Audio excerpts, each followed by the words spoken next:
మహాభారత కాలం నాటికి మనకు చివరగా కనిపించే గొప్ప రాక్షసరాజు ఘటోత్కచుడు. మహాభారత యుద్ధంలో కౌరవ సేనను వణికించిన రాక్షసుడు. రాక్షసుల్లో కాస్త మంచివాడిగా కనిపిస్తాడు ఇతను.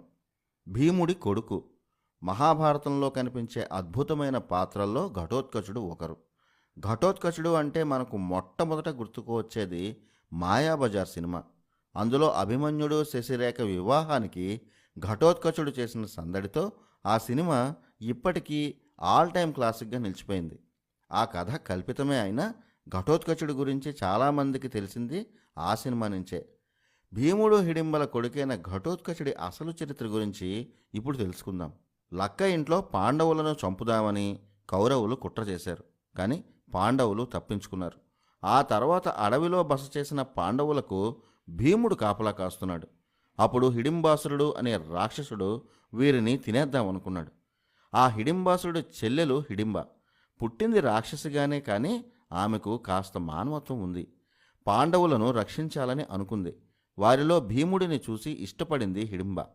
హిడింబ ఎంతకీ రాకపోయేసరికి హిడింబాసురుడు పాండవులు ఉన్న చోటికి వచ్చాడు. ఆ రాక్షసుడిని చూసి భీముడు యుద్ధానికి దిగాడు. హిడింబాసురుడికి భీముడికి యుద్ధం జరిగింది. భీముడు హిడింబాసురుడిని వధించాడు. అప్పుడు భీముడి వీరత్వాన్ని చూసి హిడింబుడి చెల్లెలు హిడింబి ముచ్చటపడింది. కుంతికి తన ఇష్టాన్ని చెప్పింది. అలా భీముడికి హిడింబికి పెళ్లి జరిగింది. హిడింబి అసలు పేరు కమలపాలిక. అలా భీముడు హిడింబి జంటకు పుట్టినవాడు ఘటోత్కచుడు. ఘటోత్కచుడు పుట్టినప్పుడు ఎలా ఉన్నాడో వ్యాసభారతం వర్ణించింది. భీముడు లాంటి వజ్ర శరీరం, భయంకర రూపం, వికృతమైన కళ్ళు, పెద్ద పెద్ద చెవులు, నల్లని నలుపు, కుండలాంటి తల. ఇలా పుట్టాడు. కుండను ఘటం అంటారు. కుండలాంటి తలతో పుట్టాడు కాబట్టి ఘటోత్కచుడు అని పేరు పెట్టారు. పుట్టడమే రాక్షసుడిగా పుట్టాడు. అందుకే జన్మించిన వెంటనే పెరిగాడు. రాక్షస మాయలన్నీ తల్లి నుంచి నేర్చుకున్నాడు. కామాఖ్య అడవులకు రాక్షసులే రాజులు. కామాఖ్య అంటే ఇప్పటి అసోం ప్రాంతం. హిడింబిని కుంతి హస్తినకు రమ్మంది. కానీ తనకు అడవులే సౌకర్యంగా ఉంటాయని చెప్పి ఆ ప్రాంతాన్ని వదిలి రాలేనని హిడింబ చెప్పింది. కొడుకుని తీసుకుని కామాఖ్యకు వెళ్ళిపోయింది. ఎప్పుడు తలుచుకుంటే అప్పుడు తమ దగ్గర ఉంటామని భీముడికి హిడింబ ఘటోత్కచుడు చెప్పారు. ఆ తర్వాత వారి దగ్గర సెలవు తీసుకుని పాండవులు వెళ్ళిపోయారు. అలా పాండవుల్లో మొదట పెళ్ళైంది భీముడికి. పాండవుల తర్వాత తరంలో మొదటివాడు ఘటోత్కచుడే. పాండవుల పిల్లల్లో పెద్దవాడు ఘటోత్కచుడు. ఆ తర్వాత మళ్ళీ ఘటోత్కచుడు మహాభారత యుద్ధంలోనే కనిపిస్తాడు. మధ్యలో ఏమయ్యాడు? మధ్యలో చాలా పనులే చేశాడు ఘటోత్కచుడు. స్కాంద పురాణంలో ఘటోత్కచుడి గురించి కనిపిస్తుంది. ధర్మరాజు ఇంద్రప్రస్థాన్ని నిర్మించి పాలిస్తున్న సమయంలో ఘటోత్కచుడిని ఆహ్వానించాడు. హిడింబ ఘటోత్కచుడు ఇంద్రప్రస్థానికి వచ్చారు. అప్పుడే ఘటోత్కచుడికి శ్రీకృష్ణుడు మంచి సంబంధం చూశాడు. ఆమె పేరు కామకంటక. ఆమెను అహిలావతి అని కూడా పిలుస్తారు. నరకాసురుడు, ఈ అహిలావతి తండ్రి మురా స్నేహితులు. కృష్ణుడు వారిద్దరినీ సంహరించాడు. ఆ తర్వాత అహిలావతి కృష్ణుడిపై పగబట్టి అతనిపై యుద్ధం కూడా చేసింది. అహిలావతి కూడా ఘటోత్కచుడులాగే మాయా విద్యల్లో నేర్పరి. ఆ తర్వాత కృష్ణుడు ఆమెను సంహరించాలని అనుకున్నాడు. ఆమెకు కామాఖ్యదేవి అనుగ్రహం ఉందని తెలుసుకుని ఆమె దగ్గరికి వెళ్ళి తన తండ్రిని ఎందుకు చంపాల్సి వచ్చిందో వివరించాడు. ఆ తర్వాత ఆమె కృష్ణభక్తురాలైంది. నరకాసురుడి కొడుకు భగదత్తుడు. ప్రాగ్జ్యోతిషపురంలో ఉన్న అతని దగ్గరకు అహిలావతిని చేర్చాడు కృష్ణుడు. తన కోసం మంచి వరుడిని చూస్తున్నప్పుడు ఆమె ఓ షరతు పెట్టింది. అదేంటంటే తనను ఓడించిన వాడినే పెళ్లి చేసుకుంటాను అని. చాలామంది రాక్షసులు ఆమెతో యుద్ధం చేసి ఓడిపోయారు. ఘటోత్కచుడు ఒక్కడే ఆమెను ఓడించగలడు అని కృష్ణుడు అన్నాడు. పాండవులందరూ ఒప్పుకున్నారు. ఘటోత్కచుడు ప్రాగ్జ్యోతిషపురం వెళ్ళాడు. అహిలావతిని చూసి మనసు పారేసుకున్నాడు. ఆమె ఆతిథ్యాన్ని కూడా స్వీకరించాడు. తనను ఓడించడం కష్టమని వెళ్ళిపోమ్మని అహిలావతి ఘటోత్కచుడిని హెచ్చరించింది. చావో రేవో తేల్చుకుందామనే వచ్చానని ఘటోత్కచుడు చెప్పాడు. ఘటోత్కచుడికి ఇంత పెద్ద లవ్ స్టోరీ ఉందని చాలామందికి తెలియదు. మొత్తానికి ఇద్దరికీ పెద్ద యుద్ధమే జరిగింది. యుద్ధంలో అహిలావతి ఓడిపోయింది. వారిద్దరూ ప్రాగ్జ్యోతిషపురం నుంచి ఇంద్రప్రస్థానికి వెళ్లారు.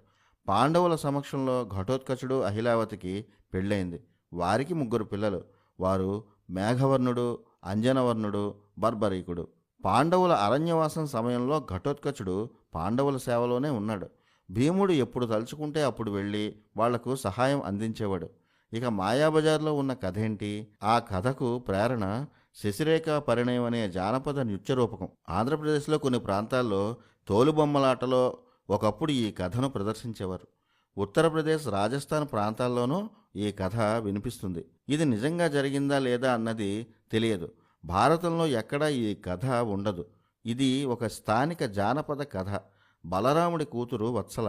ఆమెకు శశిరేఖ అనే పేరు కూడా ఉందంటారు. ఆమె అభిమన్యుడిని ప్రేమించింది. కానీ బలరాముడి భార్య రేవతికి మాత్రం దుర్యోధనుడి కొడుకు లక్ష్మణ కుమారుడికి ఇవ్వాలని ఉండేది. అప్పుడు కృష్ణుడు ఘటోత్కచుడిని పిలిచి మాయా శశిరేఖ నాటకం ఆడిస్తాడు. అసలు శశిరేఖను ఘటోత్కచుడు ద్వారక నుంచి కామాఖ్యకు తీసుకెళ్లాడు. అభిమన్యుడు అప్పటికే ఘటోత్కచుడి ఆశ్రయంలో ఉన్నాడు.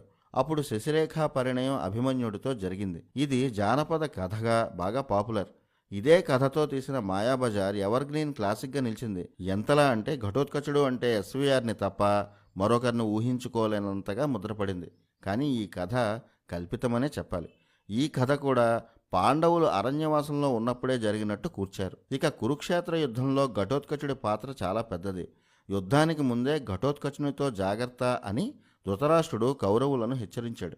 ఘటోత్కచుడు తన భారీ రాక్షస సైన్యంతో యుద్ధానికి వచ్చాడు. తన కొడుకులు మేఘవర్ణుడు, అంజనవర్ణుడు, బర్బరీకుడు ముగ్గురు యుద్ధంలో పాండవుల వైపు పోరాడేందుకు వచ్చారు. వీరందరిలో మహాశక్తివంతుడు బర్బరీకుడు. బర్బరీకుడి దగ్గర 3 శక్తివంతమైన బాణాలు ఉంటాయి. వాటిలో ఒకటి శత్రువులను గుర్తిస్తుంది, రెండోది శత్రువులు కానివారిని గుర్తిస్తుంది, మూడోది శత్రువులను సంహరిస్తుంది. ఈ 3 బాణాలతో యుద్ధం ఒక్కరోజులోనే ముగిసిపోతుందని బర్బరీకుడు చెప్పాడు. అప్పుడు శ్రీకృష్ణుడు బర్బరీకుడు ప్రమాదకారి అని గుర్తించి అతనిని తలను తీసి ఇమ్మని కోరుతాడు. అలా యుద్ధానికి ముందే బర్బరీకుడి కథ ముగిసిపోయింది. కురుక్షేత్ర యుద్ధంలో ఘటోత్కచుడు అడుగు పెడుతూనే భారీ కాయంతో వేల మంది కౌరవ సైన్యాన్ని నాశనం చేశాడు. ఓ దశలో దుర్యోధనుణ్ణి ఘటోత్కచుడు చంపే వరకు వెళ్ళాడు. దుర్యోధనుడు ఘటోత్కచుడి మాయాశక్తిని తట్టుకోలేక పారిపోయాడు. ఘటోత్కచుడిని మొదట కర్ణుడు కూడా ఏమీ చేయలేకపోయాడు. ఎంతమంది చుట్టుముట్టినా కొండలాంటి ఘటోత్కచుడిని ఏమీ చేయలేకపోయారు. ఎన్నో రాక్షసమాయలు ప్రయోగించాడు. సైన్యాలు భయపడిపోయాయి. యుద్ధంలో ఘటోత్కచుడు బకాసురుడి తమ్ముడు అలంబాసురుడిని, మరో తమ్ముడు అలాయుధాసురుడిని సంహరించాడు. ఇలాగే ఉంటే ఘటోత్కచుడి ధాటికి కౌరవుల పని అయిపోతుందని దుర్యోధనుడు అన్నాడు. కర్ణుడిని శక్తి అస్త్రాన్ని ప్రయోగించమన్నాడు. అది అర్జునుడి కోసం కర్ణుడు దాచుకున్న ఒకే ఒక అస్త్రం. అది ప్రయోగిస్తే ఇక అర్జునుడిని కర్ణుడు ఓడించలేడు. అయినా దుర్యోధనుడి మాటకు ఎదురు చెప్పలేక ఆ అస్త్రాన్ని ఘటోత్కచుడిపై ప్రయోగించాడు.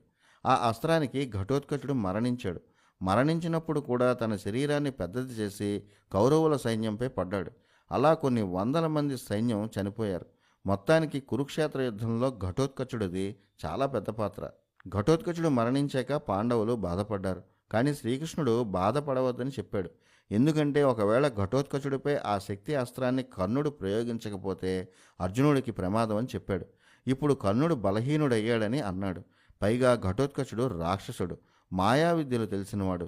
ఇప్పుడు పాండవుల వైపు ఉన్నాడు కాబట్టి ధర్మయుద్ధం చేశాడు. ఆ తర్వాత అతని ప్రవర్తన ఎలా మారుతుందో తెలియదు. ఘటోత్కచుడు రేపటి నాడు ఏ రావణుడో అయితే మళ్ళీ కృష్ణుడే మరో అవతారం ఎత్తాలి. అందుకే యుద్ధంలో వీరుడిలా మరణించడమే మంచిది అని కృష్ణుడు పాండవులకు నచ్చచెప్పాడు. ఘటోత్కచుడు మరణించాక వారి పిల్లలు ఏమయ్యారు? యుద్ధానికి ముందే బర్బరీకుడిని శ్రీకృష్ణుడు స్వచ్ఛంద మరణం కోరాడు. అలా యుద్ధం తర్వాత బర్బరీకుడు మరణించాడు. ఇతను ఘటోత్కచుడి 3వ కొడుకు. పెద్ద కొడుకు అంజనపర్ణుడు అశ్వత్థామ చేతిలో మరణించాడు. రెండో కొడుకు మేఘవర్ణుడు యుద్ధంలో మరణించలేదు. ధర్మరాజు చేసిన అశ్వమేధ యాగానికి మేఘవర్ణుడు వెళ్ళాడు. ధర్మరాజు అశ్వమేధ యాగం చేస్తున్నప్పుడు యవనాశ్వ నగరం రాజు యవనాసుడు గుర్రాన్ని దొంగిలించి భీముడితో యుద్ధానికి సిద్ధమయ్యాడు.